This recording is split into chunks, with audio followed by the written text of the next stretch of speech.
Welcome back to another episode of Philly Public Health Chats, where we explore present topics and unpack the science behind the health issues impacting our communities. Today, we're thrilled to be joined by Kathleen Carmichael, a neuroscience PhD student at the Brown University National Institutes of Health Graduate Partnerships Program. Kathleen's research focuses on understanding the sex-specific role of neurons that are especially affected in Parkinson's disease. She brings a wealth of insight into neuroscience, but her interests extend well beyond the lab. Kathleen is passionate about public health, STEM education, science policy, and the ethical considerations that come with breakthroughs in neuroscience. In this episode, we'll dive into one of the most contentious topics in recent public health history, the controversy around vaccines and autism. While many associate the controversy with a retracted 1998 study by Andrew Wakefield, Kathleen's research reveals that concerns about vaccines and autism actually began much earlier. Still, Wakefield's paper magnified those concerns, leading many parents to stop vaccinating based on claims that science has since disproven. Unfortunately, this issue has gained new traction, especially amidst the COVID-19 pandemic. It reminds us how misinformation can be reignited over time. Kathleen has taken a deep dive into the origins of this controversy and the complex social dynamics that sustain it. Today, she'll share her findings with us, discussing what fuels vaccine hesitancy, the broader implications for public health, and what lessons we might take from her research. Please note that the views and opinions expressed in today's episode are those of the speakers and do not necessarily reflect the official views of their academic or professional affiliations. So with that, let's jump into today's discussion with Kathleen Carmichael. Hey, Kathleen, good morning. How are you? I'm good. Thank you for joining us on this Philly Public Health Chat. I talked a little bit in the introduction about how the autism vaccine controversy continues even to this day, even 20 plus years later. And a lot of parents are still having doubts and worries about getting their children vaccinated. In fact, in the current political climate, it's also popped up. One of the candidates for president who dropped out is an anti-vaccine activist, and so was his vice presidential pick. It's just everywhere. It's just all over the internet. People keep coming up with these theories about autism and vaccines. I'm sure you were surrounded by it, but I wanted to ask you, first of all, what initially drew you to the study of the cultural controversy around vaccines and autism? Like you had mentioned, it's something that's really timely and relevant, but I think something else that really draws me to this controversy and draws me to this question is that it's a really interesting intersection between not just my academic background in neuroscience, but also my desire more generally to make sure that science is communicated to the public in the best way possible, and also that science is able to benefit society as effectively and equitably as possible. It's so crazy that the fact that vaccines, which have been one of the most effective public health interventions in history, can still be understood by so many and still be incorrectly linked to autism, has really made me want to take a deeper dive into this, not only why it is, but also how we can start to prevent and combat this. Yeah, and you talked a little bit about the fact that, vaccines have been studied. We've had them for over 200 years. And similarly, this controversy, one of many about vaccines, not necessarily a scientific controversy, but definitely a cultural controversy, it's persisted for a while. Like I said, since 1998 at least, maybe even before that. But it really was amplified in 1998 with Wakefield's paper. So could you walk us through the origins of this controversy? Yeah, so definitely really began with that study published by Andrew Wakefield in 1998 in The Lancet. Even before that, just with any medical breakthroughs or treatments, I think there's always going to be a few concerns. So there were concerns by different individuals about vaccines. But yeah, that controversy really started and took off with this paper by Wakefield in 1998 that's since been retracted. But the study that was published, what it did was it falsely claimed that the MMR vaccine, which protects people against measles, mumps, and rubella, the claim was that that MMR vaccine caused autism. And a lot of problems with the study. It was a really small sample size. It was later found out to be full of methodological flaws, fraudulent. The author was definitely being driven by undisclosed financial interests, all these things going into it. And yet it still picked up a lot of media coverage. It sparked a lot of public concern. And even now, even years later after it was retracted, it still lingered and had this ongoing damage to the public trust surrounding vaccines. Yeah, definitely. For those of us who were around when this came out, it caused a lot of headaches because what was seen as a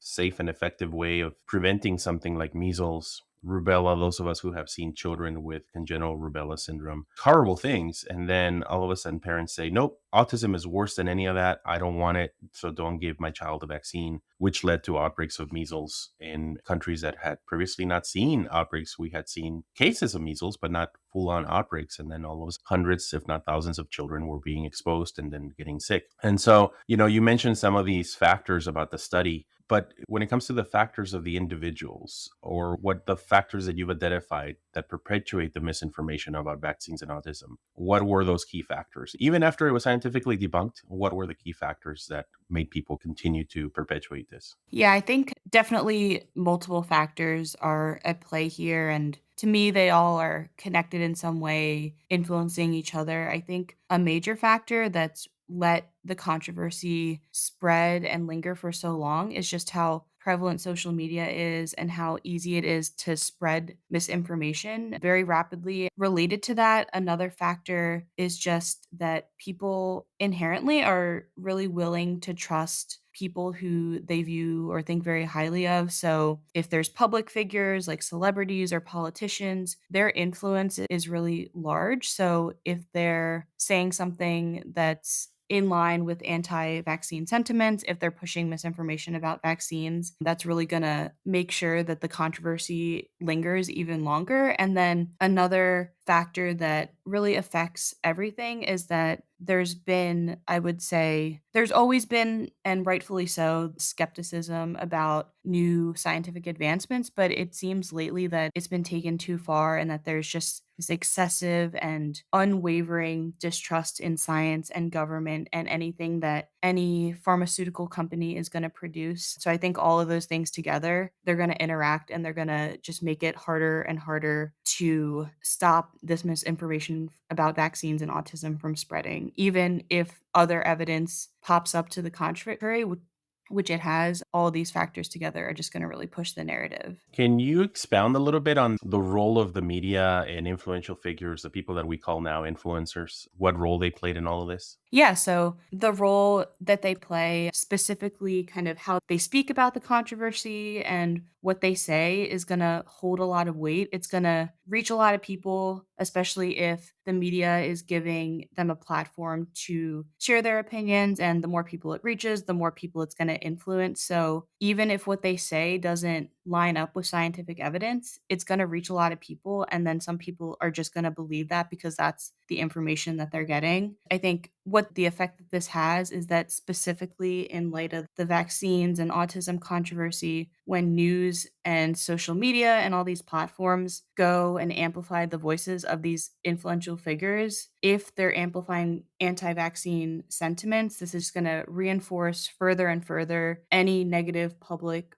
perception of vaccines and going to further fuel and increase vaccine hesitancy. So, moving a little bit away from the everyday person understanding or misunderstanding of vaccines and autism, let's talk a little bit about the scientific evidence because you did that in this background research that you did. You looked at the scientific evidence, what has been found up to a certain amount of time, but definitely you focused also on during the pandemic and after the pandemic. Could you summarize the most significant studies that have conclusively shown there is no link between vaccines and autism? Yeah, of course. So definitely there's been a ton of well designed and scientifically rigorous studies. They look at different populations. What they all find is that there's no link between vaccines and autism. And there's one report in particular, it came out about 12 years or so ago. It was by what was at the time known as the Institute of Medicine, but basically this report undertook this very large task of reviewing all the relevant evidence that was out there that was looking at any potential adverse health effects that were associated with vaccines. And what's relevant to what I was looking at in particular was that they specifically looked at available evidence from studies investigating links between autism and the MMR vaccine. And in the end, they found that all the evidence favors rejection of any causal link between MMR vaccines and autism. There have been studies since then, even recently, even in light of the changing context given COVID. But nevertheless, the even more recent studies in the past 10 to 12 years, what they all consistently show is that there are no connections between vaccines and autism, and there's no evidence to support a link. And this has been done through secondary analyses of previous studies and meta analysis. There's been case control studies, cohort studies, and all these other studies. And no matter which way you look at it, as long as it's a sound and well designed and peer reviewed study, it's going to show that vaccines are safe and don't cause autism. That's all very interesting, and we also look at some of the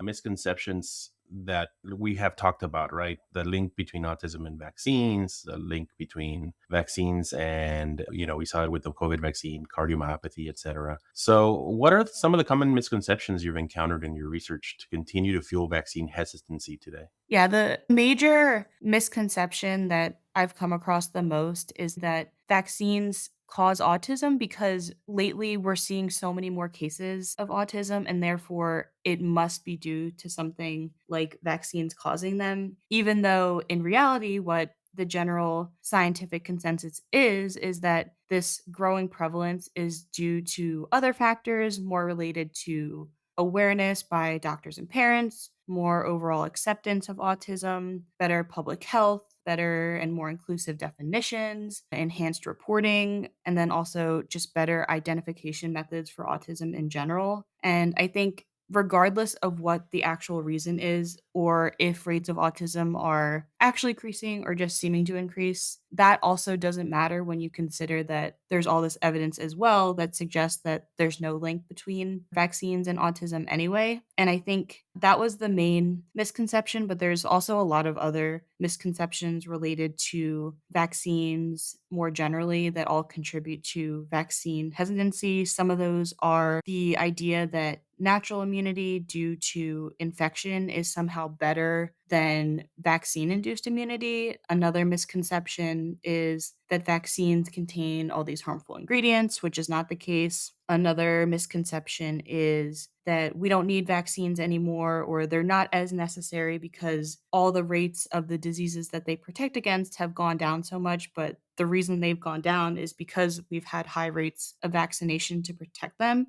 or protect and promote that. And then something else that a lot of people might think that isn't true is that the risk of side effects somehow outweigh the benefits of vaccination. And then finally, another misconception for some people is that deciding whether or not they should be vaccinated or whether or not their child should be vaccinated is only impacting the health of that individual. That's definitely not the case. What one individual decides is certainly up to them. It's their body and they can make the choice about that. But whether or not they're protected against a disease can create vulnerability to other people in their community and put them at risk if they're not able to be vaccinated for some reason, like they're immune compromised or something like that. Yeah, so that is one of the broader consequences of all of this, right? Is you're vaccinating, and yes, it's a personal choice, and it will mostly greatly affect you. But put together a whole bunch of people who are vaccinated, and they all protect people who cannot get vaccinated for medical conditions because of their age, etc. So it's what we call herd immunity, or more recently, community immunity. Have you identified any other more broader consequences of this? Yeah, so getting vaccinated isn't just about providing protection for the individual, it affects public health, it affects the public's perception of health and whether or not they'll trust officials when it comes time to disseminating information about other things that are affecting health. Misinformation, specifically related to vaccines, has the effect of just promoting anti vaccine sentiments very generally and promoting vaccine hesitancy. And this will end up leading to decreased vaccination rates. If not enough of a community is vaccinated, disease can gain a foothold and spread. I like the term you use, community immunity. But yeah, outbreaks can emerge of diseases that are vaccine preventable. And then these outbreaks are not just putting individuals or even just the community at risk. There's also going to be consequences for medical resources. There's going to be a financial strain on medical resources. There's going to be labor that's going to need to be devoted to treating those individuals, to tracing the outbreak, to stopping the outbreak. So, really, the impact of decreasing vaccination, it's going to have all these effects. It's going to affect the individual, it's going to affect the community. And then, if outbreaks occur, even though it might have been due to low vaccination rates, people might look back and say, hey, this disease is still occurring. Why should I get vaccinated for it anyway? When in reality, the reason that it was occurring was because enough people weren't getting vaccinated. So we've talked about these misunderstandings from people, and sometimes we expect too much of people without science degrees to fully understand the science, and we have to find a way to communicate it better, right? So how do you think that we can do a better job of communicating the science and the facts of all of this to the public, not only to counter the vaccine misinformation, but just to regain that trust in the medical interventions that are so necessary? Yeah, this is definitely super important. And I think first and foremost, what we need to do is just make sure that there's good, accurate information about the effectiveness and safety of vaccines, and that that information is communicated to the public in a way that's as clear and accessible as possible. And I think along with that, making sure that the the information we communicate is available in many different formats. So, on websites, in pamphlets, in videos, and all these other forms of information dissemination, just so that people who are looking for this information, they're going to be more likely to come across it and they're going to find a source of it that is the best for them. I think related to that, social media in particular can be a really powerful tool for countering misinformation. We think of it a lot of times as a way to spread misinformation, but it's already something that so many people use to share ideas and share content. So if we can take advantage of that, I think that would also be great. And while we don't want to overwhelm the general public with a lot of complex scientific details, at the same time, I think it's important that all the information about all the specifics is at least available, and that the vaccine development process is very transparent for those who want to learn more about it. And something else that I've been thinking about a lot is that it might be really effective to put more effort into fostering some sort of open and ongoing dialogue at the community level. And what I mean by this is specifically listening to the concerns of the public and providing really strong and evidence based information to them that directly addresses questions that they might have. So, even though prominent medical figures or really famous celebrities, they're always going to have a large audience. What's most effective is hearing information or positive personal experiences from someone like a trusted local doctor or a trusted community leader, and having the information presented to them in a way that's tailored to a community's lived experiences, their specific needs, and the specific history of vaccines in a certain area. I think that could be really an influential and impactful approach to better communicate information as well. Now, given your background in neuroscience, can you tell us a little bit about cognitive bias and other factors that contribute to the persistence of these myths? People get faced with the evidence, they get faced with the facts, and they still hold on to that belief. Could you tell us a little bit about why that is so? Yeah. So basically, what neuroscience and what psychology tells us is that humans like to think in ways that simplify all the information we receive. And a really good and relevant example of this in this case is confirmation bias, which is the tendency we all have to seek out and interpret and give greater weight to any information or evidence that aligns with our current beliefs. So, for example, if someone in the past has been bombarded with anti vaccine messaging and is generally very hesitant about vaccines, or has this belief that there's a link between vaccines and autism, it can be really hard to change their mind, even if you present them with evidence indicating otherwise. There's also a lot of other cognitive biases related to maybe seeing connections between unrelated events, believing information more readily if it's coming from someone that you have a really good opinion of, or if it's information that's being presented to you repeatedly over and over. Those are all biases that people tend to have that can really work at perpetuating vaccine misinformation despite evidence indicating otherwise. And then another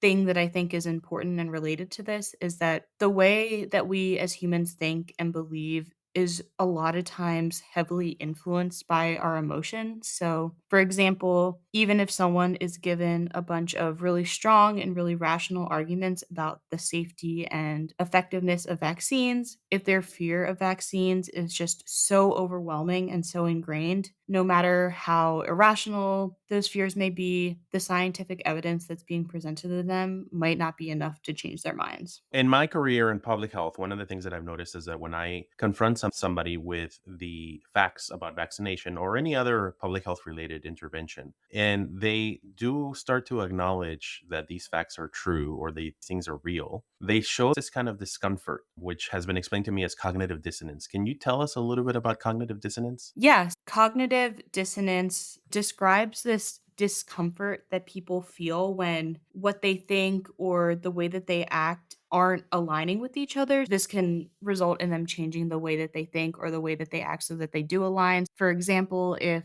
someone is anti vaccine, if they think vaccines cause autism, if they don't want to vaccinate themselves or their child, but then they're getting all this information to the contrary, it can make them feel uncomfortable and they might ignore the evidence so that they feel comfortable with their decisions. The flip can also be true. Someone who does believe in vaccination but is maybe surrounded by people who are giving them misinformation about vaccines or telling them that it's not good and not safe, they might question and change their actions to align with those new beliefs, or hopefully they'll feel strong enough in their decision to vaccinate that they won't let those new beliefs and opinions influence them. But yeah, people in general, they don't like to think and act in different ways. So usually one of them is going to give so that we simplify things and we feel comfortable about the decisions and the actions that we're taking. You know, and it's maybe because I'm trained as an epidemiologist and I have the background, the education, the master's degree, the doctoral degree, all that. But I still experience that cognitive dissonance sometimes when, for example, when the rotavirus vaccine, one of the early rotavirus vaccines was taken off the market, I felt that dissonance of,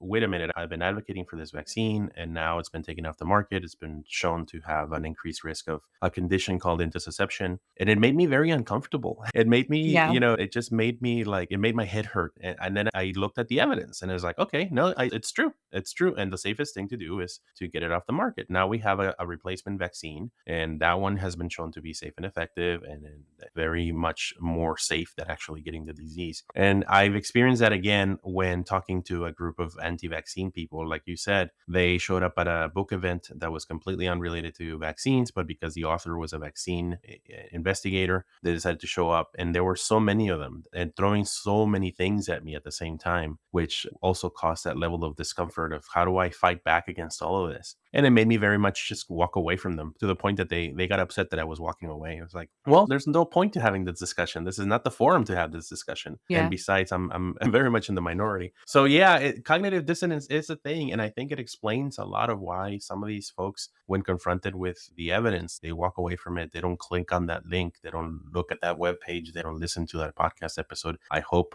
maybe one or two are listening to this. But let's just move to the end of our conversation. And as you prepare to present your findings, what do you hope people take away from your research on vaccines and autism? And how do you envision this work contributing to the conversation? Yeah, so the main thing I hope people take away from this work is just a very clear understanding of and appreciation for the fact that research and also just real world evidence overwhelmingly shows that vaccines are safe and vaccines are effective and that there's no link between them and autism. And then I also see this work as hopefully supporting all these ongoing efforts that aim to encourage vaccination, both as a way to protect an individual and prevent disease in any given person, but also as a way to promote public health. And then something else that I wanted to add that I've come to appreciate even more by digging into the history of vaccine development is just it's amazing how far vaccine technology has come. And vaccines have and they continue to do so much good and save so many lives. And it's really great to see how committed scientists and communities have always been about finding new and better ways to protect people with whatever tools they have available at the time. And what I hope is that others can appreciate this as well. And as vaccines are getting even better and becoming more available, and we're working on creating better infrastructure and programs for vaccination, what I hope is that we can continue improving this process and just work together and strive to make vaccines available for everyone, everywhere that might need them. Kathleen, thank you so much for joining me on this podcast and explaining some of the research findings from your deep dive into the vaccine and autism controversy. We're going to be putting it up on the History of Vaccines websites shortly, along with a pamphlet that parents and others can download and look at some of the updated facts. Thank you so much for being on the episode today. I look forward to this work. And what's next for you? Yeah, thank you first. Just thank you so much for having me. It was really great to have the opportunity to speak on this and have a conversation with you about this really important topic. What's next for me? I'm currently a PhD student studying neuroscience. So, as I'm wrapping that up, I'm hoping to find ways to connect my interest in neuroscience with my interest and my desire more broadly to make sure that science is accessible and communicated effectively and appropriately influencing policy decisions. So, definitely really interested in that world and trying to figure out career wise what would be a good next step to take that further. And then, related to this project specifically, what I'm working on is writing up all of these findings and then hopefully presenting it somewhere so that more people can learn from all the information that I learned, and then we can just all work together to make sure that there's good and accurate information about vaccines out there for people to see. Great. Thank you so much. Thank you. I want to thank Kathleen for joining us today and sharing such valuable insights into the history and persistence of this vaccine autism controversy. Her research really shines a light on why these myths endure and what we in the public health community can do better to communicate the science behind vaccines. So before we wrap up, I want to invite our listeners to check out our upcoming events at the College of Physicians of Philadelphia by visiting collegeofphysicians.org/events. You can also visit our historical building at 19 South 22nd Street in the heart of Philadelphia, where you'll find the Mutter Museum and our historic medical library, both filled with exhibits and resources exploring the fascinating history of medicine and public health. And don't forget to visit historyofvaccines.org, our online project that documents the science and history of vaccination. It's a fantastic resource for anyone looking to understand the past, present, and future of vaccines. Thank you all for tuning in to Philly Public Health Chats. We hope you walk away today with a clearer understanding of this issue and look forward to bringing you more thought-provoking discussions in the future episodes. Until next time, stay informed, stay healthy, and continue to support public health in your community.